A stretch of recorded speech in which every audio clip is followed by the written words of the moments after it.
जहां परीक्षार्थी परीक्षा में भाग लेंगे तो वहीं 30 अलग अलग विषयों के लिए 2 पारियों में परीक्षा का आयोजन किया गया है। 574 पदों के लिए 92,600 परीक्षार्थी परीक्षा देंगे और परीक्षा में 1 घंटे पहले अभ्यर्थियों को उपस्थिति देनी होगी। राजस्थान लोक सेवा आयोग ने सुरक्षा के भी कड़े इंतजाम किए हैं।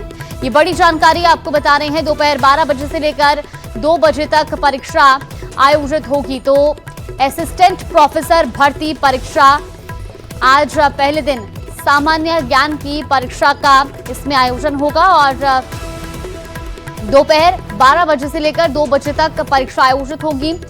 आरपीएससी की ओर से आयोजित की जा रही इस परीक्षा में 7 दिसंबर से 20 दिसंबर तक जहां अलग अलग पारियों में परीक्षा होनी है। 30 अलग अलग विषयों के लिए 2 पारियों में परीक्षा का आयोजन होगा, जहां 574 पदों के लिए 92,600 परीक्षार्थियों ने पंजीकरण करवाया है और इस परीक्षा में 1 घंटे पहले परीक्षा केंद्रों में पहुंचना होगा, यानी कि 1 घंटे पहले आप अभ्यर्थियों को जो है अपनी उपस्थिति देनी होगी। राजस्थान लोक सेवा आयोग ने सुरक्षा के भी कड़े इंतजाम किए हैं परीक्षा को लेकर और कुछ तस्वीरें भी आपको दिखा रहे हैं जहां परीक्षार्थी परीक्षा शुरू होने से पहले ही वहां पर पहुंच चुके हैं और दोपहर 12 बजे से 2 बजे तक ये परीक्षा आयोजित होगी, जिसके लिए परीक्षार्थियों की लंबी कतारें भी देखने को मिल रही हैं। असिस्टेंट प्रोफेसर भर्ती परीक्षा आज दोपहर 12 बजे से 2 बजे तक ये परीक्षा होगी। तो पहले दिन सामान्य ज्ञान की परीक्षा का आयोजन होगा। दोपहर 12 बजे से 2 बजे तक परीक्षा आयोजित होगी। ये बड़ी जानकारी आपको बता दें तो कुछ लाइव तस्वीरें भी सामने आ रही हैं जहां पर परीक्षार्थियों की पूरी चेकिंग होने के बाद ही उनको परीक्षा केंद्रों में प्रवेश दिया जा रहा है और यहां पर तस्वीरें आपको दिखा रहे हैं टीवी स्क्रीन पर। आरपीएससी की ओर से दरअसल इस परीक्षा को आयोजित किया गया है जो कि 7 दिसंबर से 20 सितंबर तक चलेगी और ऐसे में 574 पदों के लिए करीब 92,000 से ज्यादा परीक्षार्थियों ने आवेदन किया है, पंजीकरण किया है और कुछ तस्वीरें जो सामने आ रही हैं परीक्षा केंद्रों से, लाइव तस्वीरें सामने आ रही हैं। परीक्षा केंद्रों के बाहर एक तरफ बड़ी संख्या में परीक्षार्थी पहुंचने शुरू हो गए तो वहीं गहन चेकिंग के बाद ही उनको अंदर प्रवेश दिया जा रहा है। तो कोटा से ये लाइव तस्वीरें दिखा रहे। दरअसल दोपहर 12 बजे से 2 बजे तक ये परीक्षा आयोजित होनी और ऐसे में परीक्षा शुरू होने से 1 घंटे पहले वहां पर परीक्षार्थियों को अपनी उपस्थिति देनी होगी। तो 11 बजे तक परीक्षार्थी जो हैं वो परीक्षा केंद्रों में प्रवेश कर सकते हैं। फिर 12 बजे से लेकर 2 बजे तक परीक्षा आयोजित होगी और ऐसे में कुछ तस्वीरें भी आपको दिखा रहे हैं। प्रदेश के अलग अलग जिलों से तस्वीरें सामने आ रही हैं, लेकिन फिलहाल जो तस्वीरें हम आपको टीवी स्क्रीन पर दिखा रहे हैं ये तस्वीरें कोटा से सामने आई हैं। वहीं जोधपुर से हमारे साथ संवाददाता चंद्रशेखर जुड़ रहे हैं। चंद्रशेखर, आज परीक्षा को लेकर के किस तरह की तैयारियां की गई हैं और प्रवेश कितने बजे तक दिया जाएगा?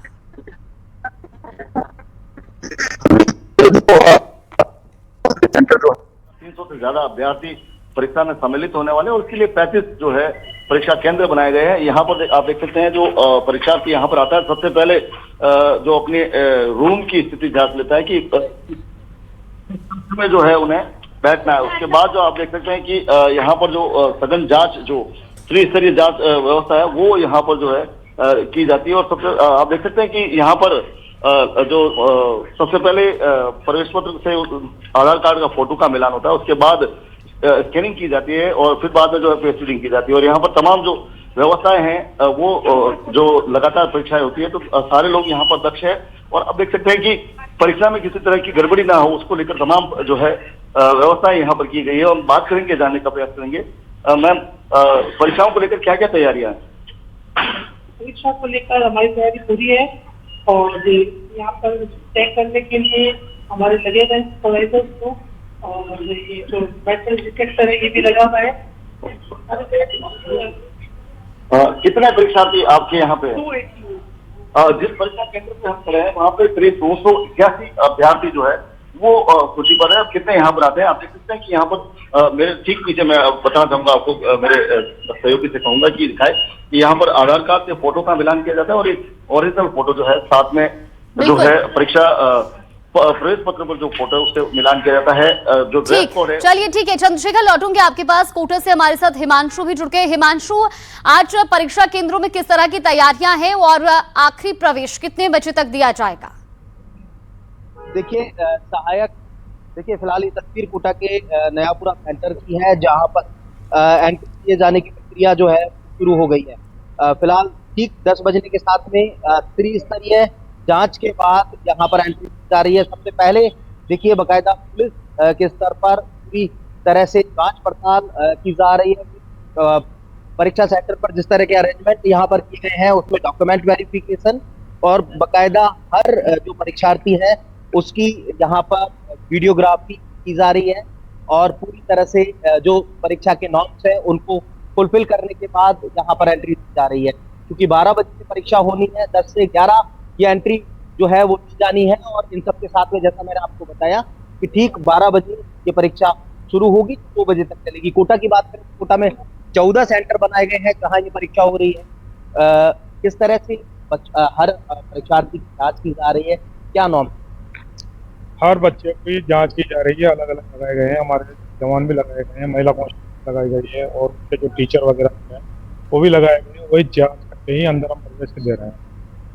ठीक है, 10 से 11 बजे तक एंट्री दे 10 से 11 के एंट्री शुरू कर दी है हमने और अंदर बच्चों को प्रवेश दे रहे हैं।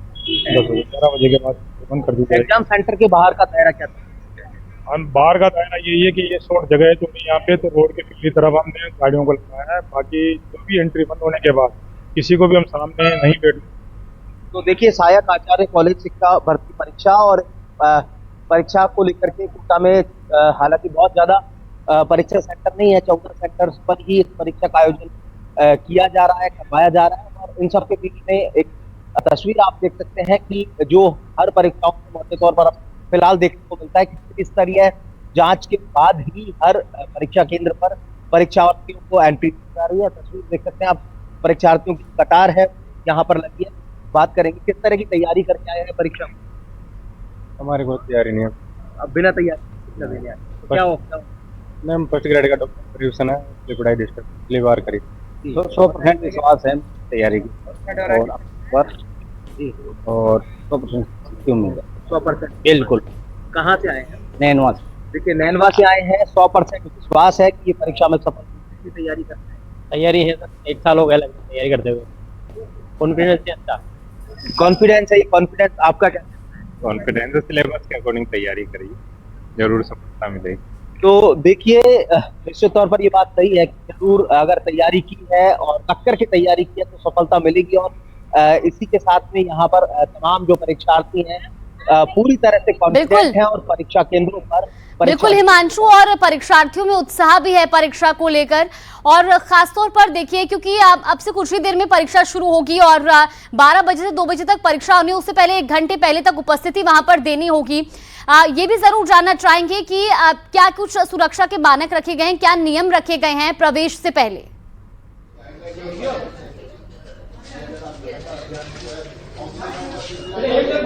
हिमांशु,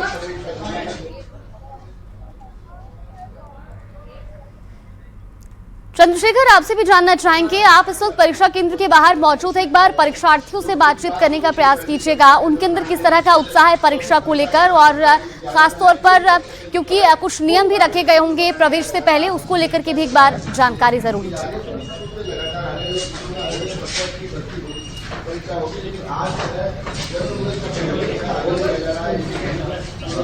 चंद्रशेखर, आप तक मेरी आवाज पहुंच रही है? चलिए यहाँ पर संवाददाता तक हमारी आवाज नहीं पहुंच पा रही। फिलहाल आप दोनों का बहुत शुक्रिया हमारे साथ जुड़ने के लिए और जानकारी साझा करने के लिए। चलिए खबरों में आगे बढ़ेंगे। खबर बीकानेर से है, जहां लूणकरणसर में पाकिस्तानी गुब्बारा मिलने से हड़कंप मच गया। खेत में मिले गुब्बारे पर पाकिस्तान एयरलाइंस अंकित है और वहीं जांच करने पर गुब्बारे में कोई जबाज नहीं मिला है। पुलिस ने गुब्बारे को कब्जे में ले लिया है और साथ ही पुलिस ने अन्य एजेंसियों को भी सूचना दे दी है। तो देखिए ये तस्वीरें भी कुछ सामने आई हैं। ये वही गुब्बारा है जो कि लूणकरणसर में मिला है और जांच करने पर गुब्बारे में कोई ऐसा डिवाइस नहीं पाया गया है। हालांकि ये पाकिस्तान से आया गुब्बारा है क्योंकि इसमें पाकिस्तान एयरलाइंस अंकित है। 11 MJD काकड़वाड़े रोही के अंदर खेत में गांधी कुमार बिश्नोई का खेत है। उस खेत में एक पाकिस्तानी एयरलाइंस लिखा हुआ गुब्बारा मिला है, जिसको मौके पर श्री धर्मवीर उप निरीक्षक मौके पर गए हैं। उस गुब्बारे को उन्होंने निरीक्षण कर लिया। उस पर किसी तरह की कोई डिवाइस वगैरह नहीं लगी हुई है, साधारण गुब्बारा है और उसकी जांच से चल रहा विवाद थम चुका है। फकीर गुट और धनदेव गुट के एक साथ मंच पर साथ दिखाई दी और ये वाक्य कांग्रेस कमेटी के नवनियुक्त जिलाध्यक्ष अमरदीन फकीर के पदभार ग्रहण का है, जो अब सोशल मीडिया पर भी काफी वायरल हो रहा है और अब लोग अपनी अपनी प्रतिक्रियाएं भी इसको लेकर दे रहे हैं। पदभार ग्रहण समारोह में AICC मध्य प्रदेश प्रभारी बायतू विधायक हरीश चौधरी, जैसलमेर बाड़मेर सांसद उमेदाराम बेनीवाल भी शामिल हुए, जहां मंचासीन कांग्रेस के दिग्गज नेताओं ने कांग्रेस को एकजुट करने का संदेश दिया, तो वही कार्यकर्ताओं को आगामी नगरीय और पंचायती राज चुनाव में कांग्रेस की विजय पताका लहराने का संदेश भी दिया गया। बिल्कुल कांग्रेस पार्टी का एक सच्चा कार्यकर्ता हूं और कार्यकर्ताओं को साथ में लेकर काम करूंगा। आपने देखा होगा कि आज जो कांग्रेस में बड़ी खुशी का दिन है, आज आपको लगता होगा, क्योंकि आज जो मेरे चेहरे में जो खुशी है और कांग्रेस का हर सच्चा कार्यकर्ता जो बूथ लेवल PDU से कांग्रेस पार्टी से जुड़े हुए थे, आज कांग्रेस आपको एक मंच पर दिखेगी। सबसे बड़ा मेरा ये कहा था, मैंने वादा किया था कि मैं जब भी मेरा मुझे अगर कांग्रेस पार्टी जिम्मेदारी देगी तो मैं कांग्रेस की गुटबाजी खत्म करूंगा और इसमें मैं बिल्कुल सफल रहा हूं। तो वहीं जोधपुर में पुलिस की गुंडागर्दी का एक ऐसा वीडियो वायरल हो गया जिसने पूरे सिस्टम को हिला दिया है। एक दुष्कर्म पीड़िता के बयान लेने के दौरान थाने में वकीलों से बदसलूकी की गई, अपमानजनक धमकियां दी गई। हाईकोर्ट ने स्वतः संज्ञान लेते हुए कड़ी फटकार लगाई, लेकिन सवाल वही, अगर वकीलों के साथ ऐसा होता है तो आम आदमी का क्या हाल होता होगा। एक रिपोर्ट देखिए। तू पूछेगा वर्दी कौन पहनेगा, नहीं पहले तमीज से बात करो, तू तड़ाके से बात मत करो मेरे से। बेटा अंदर लो, अंदर लो। 1 दिसंबर जोधपुर में एक थाना प्रभारी और वकील के बीच तीखी बहस हो गई, जिसका वीडियो सामने आया और देखते ही देखते सोशल मीडिया पर वायरल हो गया। ये वीडियो कुड़ी भक्तासनी हाउसिंग बोर्ड पुलिस थाने का है, जहां पुलिस एक दुष्कर्म पीड़िता के बयान ले रही थी। आरोप है कि बयान लेने वाला पुलिसकर्मी बिना वर्दी के था। इस पर एडवोकेट भरत सिंह राठौड़ ने सवाल उठाया तो थाना प्रभारी ने अपना रौब झाड़ दिया। ये क्या तरीका है इनका? अंदर आ जाओ, धमकी दे रहे मेरे को, ठोका पिंदा करनी चाहते अंदर। ये तो नरेंद्र सिंह जी, दूसरी बात की वर्दी का है, क्वांटिटी हो गई, उनकी वर्दी नहीं है। तुम कौन होते? मैं नागरिक होने के नाते मेरे पास अधिकार है इनको पूछने का। क्वांटिटी हो गई इनके पास, है ही नहीं, वर्दी नहीं है, और ऊपर से बयान नोट ले रहे हैं बिना वर्दी के। तेरा खोपड़ा खराब है क्या? तमीज से बात करो सर, पहले तो मैं तमीज 2 मिनट में सिखा दूंगा तेरे को। बहस के दौरान वकील को धक्का भी मारा गया। वीडियो में आक्रोशित थाना प्रभारी एडवोकेट भरत सिंह राठौड़ को बंद करने की धमकी देकर धक्का मारकर ले जाते नजर आए।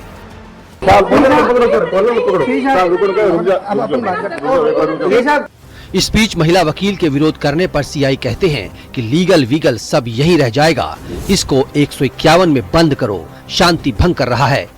पीड़िता थी, बलात्कार जिसके साथ हुआ था, 10 दिन से उसको थाने के इर्द गिर्द घुमा रहे थे, उसका जो बयान नहीं लिया जा रहा था, तो वो मेरे पास आई और मैं उसका बयान कराने जब यहाँ पे आया, तब जो CI साहब उन्होंने बोला कि जो कांस्टेबल बैठा है उसको मतलब आधार कार्ड की फोटोकॉपी देके आओ आप। तो मैं जब देने गया तब वो क्या वर्दी में नहीं बैठे थे, वर्दी नहीं पहन रखी थी उन्होंने, वर्दी नहीं पहन रखी थी, तो मेरे को पता नहीं चला भाई कौन है। तो मैंने पूछा साहब यहाँ पे कौन है कांस्टेबल? बोले तेरे को नहीं दिख रहा हूँ क्या? मैं साहब वर्दी नहीं पहन रखी आपने। बोला तू कौन होता है मेरे को वर्दी पूछने वाला? इतने में CI साहब आए और CI साहब ने मेरे साथ, तेरा दिमाग खराब हो रखा है क्या, तेरी खोपड़ी खराब हो रखी क्या है, नया नया वकील है, तेरे जैसे वकील खूब देखे मैंने, तेरे जैसे काले कोट पहन के खूब आते हैं, ऐसे ऐसे उन्होंने किया और 151 का मेरे को मतलब धमकी दी और मेरे को एकांत में अपहरण करके एक एकांत रूम था उसके अंदर ले जाके, मतलब मेरा जो कोर्ट है, पूरे वकीलों की इज्जत होती है जो, उसको उन्होंने फाड़ा, या आप देख सकते हो। इस घटना को लेकर खासा बवाल खड़ा हो गया। वकील पुलिस थाना परिसर पहुंच गए, नारेबाजी करते हुए धरना प्रदर्शन शुरू कर दिया।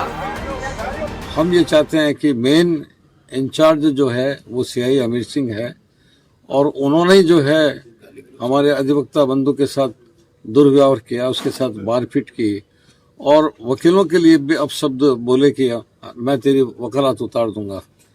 तो इस तरह से जो न्याय मंदिर कहे जाते हैं थाने में, वहाँ एक ऑफिसर ऑफ द कोर्ट जो एडवोकेट होता है उसके साथ इस तरह से मारपीट करना, मिसबिहेव करना, तो फिर आम जो जनता है उसके साथ थाने में क्या होता होगा। अब पुलिस थाने में छिड़ी तकरार की वजह भी सुन लीजिए। दरअसल ये मामला दुष्कर्म पीड़िता से जुड़ा हुआ है। जब एडवोकेट भरत सिंह राठौड़ और एक महिला एडवोकेट सोमवार को पुलिस थाने पहुंचे, जहां पुलिस थाने में एक पुलिसकर्मी बिना वर्दी में बयान ले रहा था, इस पर एडवोकेट ने आपत्ति जताई और पुलिसकर्मी की वर्दी को लेकर सवाल किया। मैं ये कहता हूँ पुलिस वाले जो है वो सीआरपीसी या जो बीएनएस है उनको पढ़ते नहीं है। सेक्शन 41D जो है सीआरपीसी का, और वर्तमान में अमेंडमेंट के बाद सेक्शन 38 है बीएनएस का, उसमें ये लिखा गया है कि कोई भी व्यक्ति को गिरफ्तार किया जाता है या थाने बुलाया जाता है तो एडवोकेट वो अपनी मर्जी के जिस एडवोकेट को चाहता है उसको बुला सकता है, और एडवोकेट केवल थाने में नहीं जाए। कानून में ये भी लिखा है कि इंट्रोगेशन के तहत भी वकील की उपस्थिति रह सकती है। तो ये लीगल राइट है थाने जाने का वकील का, और उसमें ये कह थाने कैसे आए, तेरी वकालत उतार दूंगा। पुलिस और अधिवक्ताओं के बीच टकराव बढ़ता गया, जिसके बाद राजस्थान हाई कोर्ट ने तत्काल हस्तक्षेप किया। कोर्ट ने पुलिस कमिश्नर ओम प्रकाश पासवान को तलब किया। वरिष्ठ अधिवक्ता सचिन आचार्य ने पीड़ित अधिवक्ता की ओर से पक्ष रखा और वीडियो कोर्ट में चलाया गया। कोर्ट ने घटना के समय मौजूद सभी पुलिसकर्मियों को लाइन हाजिर करने, 16 सीसी के नोटिस जारी कर जांच पूरी करने और रिपोर्ट कोर्ट में पेश करने के आदेश दिए। कमिश्नर ने भी अदालत में स्वीकार किया कि अधिवक्ता से दुर्व्यवहार हुआ है। जो घटनाक्रम हुआ है उसमें जांच एडीसीपी वेस्ट रोशन मीना जी जो आईपीएस अधिकारी है वो जांच करेंगे, और एसएचओ और उनके रीडर को निलंबित किया गया है, और जैसी रिपोर्ट आएगी उनके खिलाफ विधि सम्मत कार्रवाई की जाएगी। और आने वाले समय में ऐसे घटनाक्रम की पुनरावृत्ति न हो उसके लिए सॉफ्ट स्किल की ट्रेनिंग कराई जाएगी पुलिस कर्मियों को, जिससे कि किस ढंग से हमें लोगों से बातें करनी है, विक्टिम से मिलना है। वो already it is in process, but will ensure कि पुलिस कमिश्नरेट में जोधपुर में इसको प्रायोरिटी पे कराया जाए, जिससे कि इस तरह की घटना की पुनरावृत्ति न हो। कोर्ट की फटकार के बाद पुलिस मुख्यालय ने राज्य भर के पुलिस अधिकारियों और कर्मियों की सॉफ्ट स्किल और व्यवहार कुशलता सुधारने की तैयारी शुरू कर दी है। सॉफ्ट स्किल डेवलपमेंट कार्यक्रम का आयोजन किया गया, जिसमें 1000 से अधिक पुलिसकर्मियों ने भाग लिया। इस कार्यक्रम में जहां मनोचिकित्सक भी मौजूद रहे, साथ में धर्मगुरु और मोटिवेशनल स्पीकर भी मौजूद रहे, जिन्होंने पुलिसकर्मियों को किस तरह से थाने में लोगों के साथ पेश आना है और क्या व्यवहार करना है, इसके गुर सिखाए। अधिकारी तय समय पर ऑनलाइन प्रशिक्षण सत्रों में जुड़ेंगे ताकि भविष्य में ऐसी घटनाओं की पुनरावृत्ति न हो। घटना भले ही 3 दिसंबर की हो, लेकिन इसकी गूंज अरसे तक सुनाई देगी। दोषियों पर हुई कार्रवाई उन तमाम पुलिस वालों को एक सख्त संदेश है। 2 टूक संदेश ये कि ये देश उनके ईगो से नहीं बल्कि संविधान से चलता है। Bureau report, news 18 Rajasthan.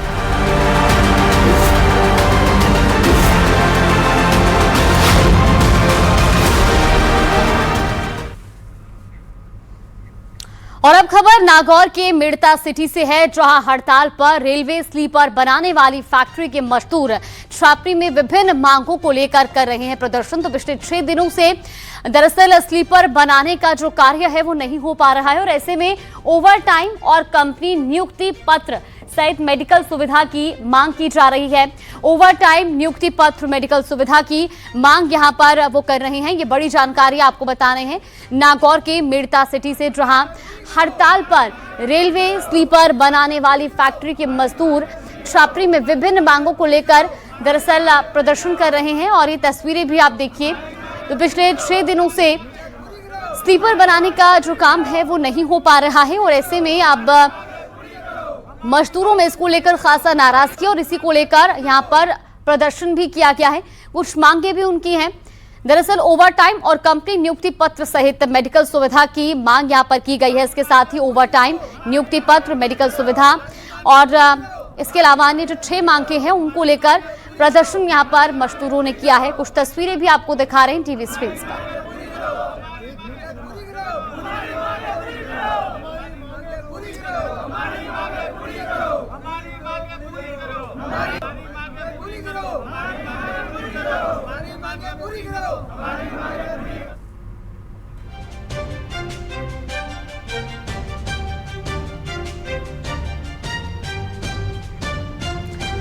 तो वहीं जयपुर में सेना के जाबांजों और वीर पूर्व सैनिकों के सम्मान में ऑनर रन का आयोजन किया गया। मुख्यमंत्री भजनलाल शर्मा ने इसे हरी झंडी दिखाई।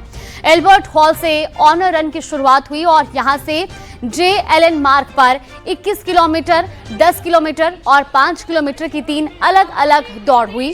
साउथ वेस्टर्न कमांड ने इस खास दौड़ का आयोजन किया और इस मौके पर मुख्यमंत्री भजनलाल शर्मा ने वीर जवानों को संबोधित करते हुए देशभक्ति, एकता का मजबूत संदेश दिया।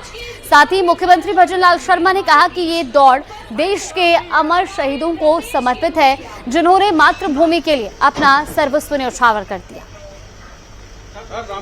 और अभी तस्वीरें आपको दिखा रहे मुख्यमंत्री भजनलाल शर्मा प्रदेश बीजेपी कार्यालय पहुंचे हैं और ये तस्वीरें भी कुछ सामने आ रही हैं। आपसे कुछ ही देर में महत्वपूर्ण बैठक यहां पर होनी है और उससे पहले तस्वीरें आपको दिखा रहे हैं। मुख्यमंत्री भजनलाल शर्मा पहुंचे हैं बीजेपी प्रदेश कार्यालय, उनके साथ बीजेपी प्रदेश अध्यक्ष भी वहां पर मौजूद हैं।